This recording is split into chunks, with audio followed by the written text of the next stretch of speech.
کی شروعات ایک اسپیس شپ کو دکھاتے ہوئے ہوتی ہے جو کہ تیزی کے ساتھ زمین کی طرف آ رہا ہوتا ہے اور دیکھتے ہی دیکھتے وہ زمین پر آ کر ایک ندی میں کریش ہو جاتا ہے۔ اس کریش میں ایک آدمی صحیح سلامت بچ جاتا ہے، جس کے بعد وہ اپنے ساتھی کو لے کر پانی سے باہر آتا ہے اور یہاں پر ہم دیکھتے ہیں کہ اس کے ساتھی کی موت ہو جاتی ہے۔ وہ دیکھتا ہے کہ اس کے ساتھی کی جان اس کریش کی وجہ سے نہیں ہوئی بلکہ اس کے ساتھی کو کسی جانور نے مارا ہے، کیونکہ اس کے سوٹ پر بڑے بڑے پنجوں کے نشان تھے۔ اس سے ندی میں ایک باکس نظر آتا ہے۔ دراصل اس میں ایک کمپیوٹر ہوتا ہے اور وہ کوئی نارمل کمپیوٹر نہیں تھا بلکہ وہ ایک بیک اپ کمپیوٹر تھا جو کہ اسے اس جگہ کے بارے میں انفارمیشن دیتا ہے جہاں ان کا ایئر کرافٹ کریش ہوا تھا۔ وہ کمپیوٹر اس کے دماغ میں ارتھ کی تمام لینگویجز اور انفارمیشن ڈال دیتا ہے۔ اس کے بعد وہ اپنا ہتھیار اٹھاتا ہے اور جنگل میں چلا جاتا ہے۔ وہ چلتے چلتے ایک گاؤں میں پہنچ جاتا ہے۔ جب وہ گاؤں میں جاتا ہے تو وہ دیکھتا ہے کہ گاؤں پوری طرح سے تباہ ہو چکا ہے۔ تبھی اس کی نظر ایک دیوار پر پڑتی ہے جس پر کچھ پنجوں کے نشان تھے اور اس لکڑی کی دیوار پر بنے پنجوں کے نشان کو دیکھ کر صاف ظاہر ہوتا ہے کہ یہ نشان ارتھ کے کسی بھی جانور کے نہیں تھے۔ کینن یہ دیکھ کر سمجھ جاتا ہے کہ ایسے جانور اس کی دنیا میں ہی پائے جاتے ہیں۔ پھر اچانک سے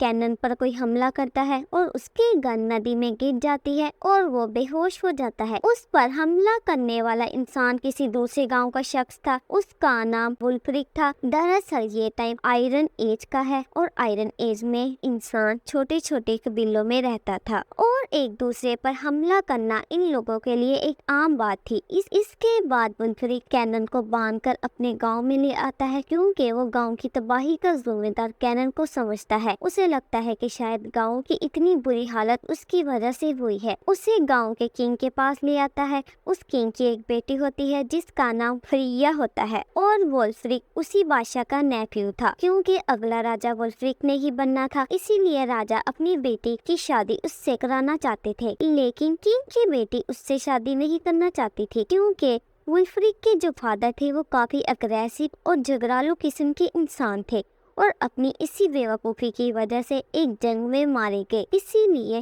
فریا کو لگتا ہے کہ ولفریک بھی اپنے فادر کے جیسا ہی ہوگا۔ اس کے بعد ہمیں اس تباہ ہوئے گاؤں کے سردار کو دکھایا جاتا ہے جس کا نام ونر تھا۔ ایک وقت تھا کہ جب یہ دونوں قبیلے ایک ساتھ رہا کرتے تھے، لیکن ولفریک کی فادر کی وجہ سے ان دونوں میں جنگ چھڑ گئی اور اس جنگ میں ولفریک کے فادر نے گنر سے ہیلپ مانگی تھی، لیکن گنر نے اس کی مدد کرنے سے صاف انکار کر دیا تھا اور اسی جنگ میں ولفریک کے فادر کی جان چلی جاتی ہے اور ولفریک کو یہی لگتا ہے کہ میرے فادر کی موت کی وجہ گنر ہے، اس لیے وہ اس سے بہت زیادہ نفرت کرتا تھا۔ لیکن دوسری طرف گنر بھی ان سے نفرت کرتا تھا۔ اپنے تباہ و برباد ہوئے گاؤں کو دیکھ کر اسے ایسا لگتا ہے کہ یہ سب ولفریک نے کیا ہے، لیکن گاؤں کا ایسا حال ولفریک نے نہیں کیا تھا۔ اس کے بعد کنگ کینن سے سوال کرتے ہیں کہ وہ کہاں سے آیا ہے، لیکن کینن انہیں یہ نہیں بتاتا کہ وہ ایک ایلین ہے، بلکہ وہ کہتا ہے کہ وہ دوسری کنٹری سے آیا ہے اور جب وہ سفر کر رہا تھا تب ایک بہت بڑا اور خطرناک قسم کا جانور اس کی شپ پر آ کر بیٹھ گیا اور اس جانور کا نام مولن ہوتا ہے اور وہ کوئی عام جانور نہیں ہے بلکہ بہت زیادہ خطرناک ہے۔ وہ اپنے راستے میں آنے والی سبھی چیزوں اور انسانوں کو ایک جھٹکے میں مار سکتا ہے، لیکن جب وہ یہ سب بتا رہا ہوتا ہے تو کوئی بھی اس کی باتوں پر یقین نہیں کرتا۔ تبھی اچانک سے ان کے گاؤں پر کسی چیز کا حملہ ہوتا ہے جو کہ کسی اور نے نہیں بلکہ وولی نے ہی کیا تھا۔ اس نے ان کے گاؤں کے بہت سارے لوگوں کو مار دیا تھا اور اپنے ساتھ ہی بہت سارے لوگوں کو اٹھا کر لے جاتا ہے۔ یہ دیکھ کر کنگ مولن کا شکار کرنے کا پلان بناتے ہیں۔ وہ اپنے کچھ سپاہیوں کو اکٹھا کرتے ہیں اور ساتھ میں کینن کو لے کر جنگل میں چلے جاتے ہیں تاکہ وہ لوگ مولن کا شکار کر سکیں۔ اب کچھ دور جانے پر انہیں ایک بہت بڑی گفا دکھائی دیتی ہے۔ وہ لوگ اس کے اندر چلے جاتے ہیں اور جب یہ لوگ وہاں کھڑے ہوتے ہیں تبھی اچانک سے کوئی چیز کنگ کے اوپر حملہ کرتی ہے۔ دراصل وہ ایک بہت بڑا بھالو ہوتا ہے جو کہ راجا کو مارنے ہی والا ہوتا ہے۔ تبھی کینن اپنی تلوار نکال کر اس کے پیٹ میں گھسا کر اسے مار دیتا ہے جسے وہ مر جاتا ہے۔ یہ دیکھ کر قبیلے کے سب لوگ کینن کو بہت پسند کرنے لگتے ہیں۔ ان کی نظر میں کینن کی عزت بڑھ جاتی ہے۔ اب بھالو کو को मारने की खुशी में ये लोग सेलिब्रेट करते हैं, वो पार्टी करते हैं और काफी खुशियाँ मनाते हैं, क्योंकि उन्हें लग रहा था कि उन्होंने मॉर्लिन को मार दिया है, क्योंकि यही वो चीज थी जो कि इनके गांव के लोगों को मार रही थी। लेकिन कैनन जानता था कि ये इन लोगों की गलतफहमी है, क्योंकि मॉर्लिन अभी भी जिंदा है। अगली रात फिर से उनके गांव पर हमला होता है। ये दोनों कबीले आपस में बुरी तरह से लड़ रहे होते हैं और इस लड़ाई में दोनों कबीलों के बहुत सारे लोगों की जानें चली जाती है। गुन्नर की टीम यहाँ पर हार जाती है। गुन्नर और उसके बाकी साथी उस जगह को छोड़ने का फैसला करते हैं और जंगल में चले जाते हैं। लेकिन जब वो लोग जंगल में होते हैं तभी मॉर्लिन उन पर अटैक कर देता है और गुन्नर के सभी सिपाही मारे जाते हैं। फिर मॉर्लिन गुन्नर पर हमला करता है और गुन्नर भी उसे देख लेता है और वो फौरन ही वुल्फ्रिक की गांव की तरफ भागने लगता है। तभी गांव के लोग भी मॉर्लिन को अपनी तरफ आते हुए देख लेते हैं और उन्हें यकीन हो जाता है कि ये कोई भालू नहीं है, कि ये उसे भी बड़ा और भयानक जानवर है। ये देखकर किंग परेशान हो जाते हैं। वो कैनन से हेल्प मांगते हैं कि इस चीज को कैसे रोका जाए। कैनन उन्हें एक आइडिया देता है कि हमें उसे पकड़ने के लिए एक बहुत बड़ा जाल बिछाना होगा। इसलिए वो लोग जंगल के बीच में जाकर एक बहुत बड़ा गड्ढा कर देते हैं और उस गड्ढे को तेल से भरकर उसके ऊपर लकड़ियाँ और घास फूस रख दी जाती है और इस तरह से वो अपने भागने का पूरा इंतजाम कर लेते हैं कि जब मॉर्लिन उन पर हमला करने के लिए आएगा तो वो इस गड्ढे में गिर जाए और ये लोग उसे यहाँ पर फंसा कर आसानी से अपनी जान बचाकर यहाँ से भाग जाएंगे। उनका ये काम पूरा हो जाता है, जिसके बाद कैनन अपनी स्टोरी किंग की बेटी को बताता है। वो उसे बताता है कि जिस प्लेनेट से मैं आया हूँ वहाँ पर काफी एडवांस टेक्नोलॉजी का यूज किया जाता है। हम लोग काफी एडवांस है, हम काफी हाई टेक्नोलॉजी के मालिक है। हम बाकी के प्लेनेट पर भी अपनी ही तरह के लोगों की दुनिया बनाना चाहते हैं। फिर हमने बहुत सारे प्लेनेट की तलाश की और हमें एक प्लेनेट मिला, लेकिन वो पूरे का पूरा प्लेनेट मॉर्लिन का था। वहाँ पर सिर्फ मॉर्लिन का ही राज था। मॉर्लिन साइज में काफी बड़े और खतरनाक जानवर होते हैं, लेकिन वो किसी को नुकसान नहीं पहुंचाते क्योंकि वो घास खाने वाले क्रिएचर है। हम उस प्लेनेट पर बस जाते हैं और अपनी जिंदगी गुजारने लगते हैं। हमें बाकी के प्लेनेट पर भी लोगों को आबाद करना था, इसलिए हम मॉर्लिन को मारने का फैसला करते हैं। हम लोग मॉर्लिन को एक नॉर्मल सा जानवर समझते थे, हमें उसकी दरिंदगी का कोई अंदाजा नहीं था। इसके बाद हमारे लोग मॉर्लिन के प्लेनेट पर जाकर उन पर हमला कर देते हैं। हमने उन पर न्यूक्लियर हमले किए जिस पर सारे मॉर्लिन मारे गए। वो प्लेनेट मॉर्लिन की आबादी से बिल्कुल साफ हो जाता है। इसके बाद हम लोग अपने जैसे लोगों की दुनिया वहाँ पर आबाद कर देते हैं। उस प्लेनेट पर कैनिन की फैमिली भी रहना शुरू हो जाती है, लेकिन कैनिन को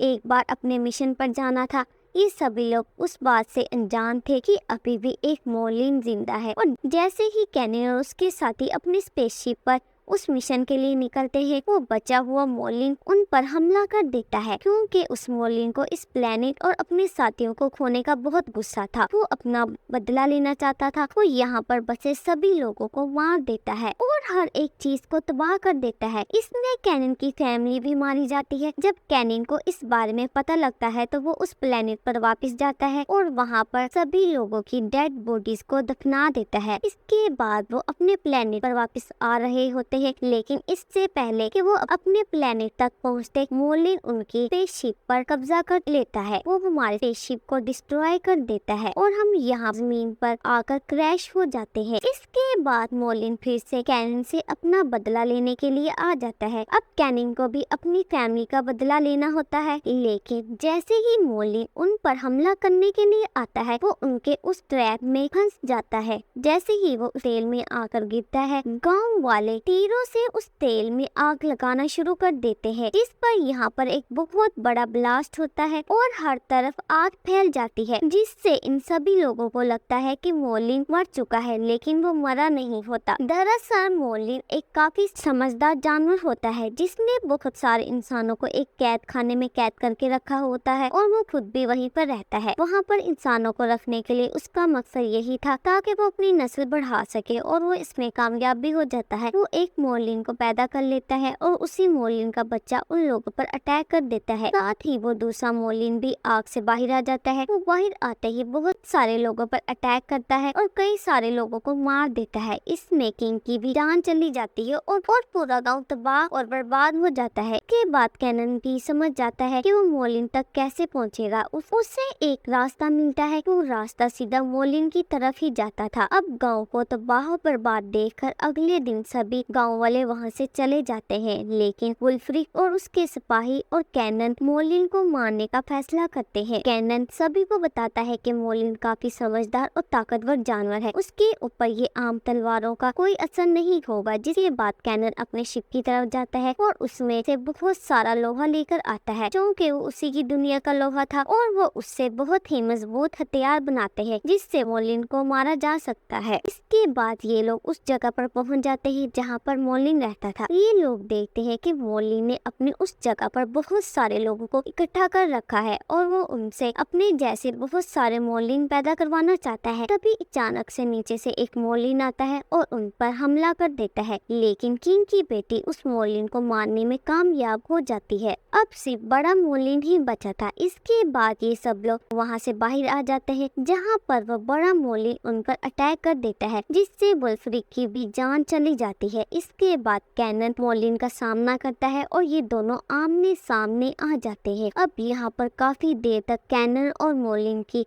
फाइट होती है। इसके बाद कैनन मोलिन का हाथ काट देता है और मोलिन पहाड़ी से नीचे गिरकर मारा जाता है। इसके बाद हमें दिखाया जाता है कि कैनन को इस कबीले का राजा बना दिया जाता है और अब कैनन की ट्रेसिंग डिवाइस भी एक्टिवेट हो चुकी थी। अब उसके साथी उसे दूसरे प्लेनेट से लेने के लिए अर्थ पर आ रहे होते हैं, लेकिन कैनन को लगता है कि कहीं मोलिन के प्लेनेट की तरह मेरे लोग इस प्लेनेट पर भी कब्जा ना कर ले। इसलिए वो पत्थर उठाता है और उस ट्रैकिंग डिवाइस को तोड़ देता है, जिससे उसके लोगों की स्पेसशिप वापस चली जाती है। और अब इसी के साथ ये मूवी यहीं पर एंड हो जाती है।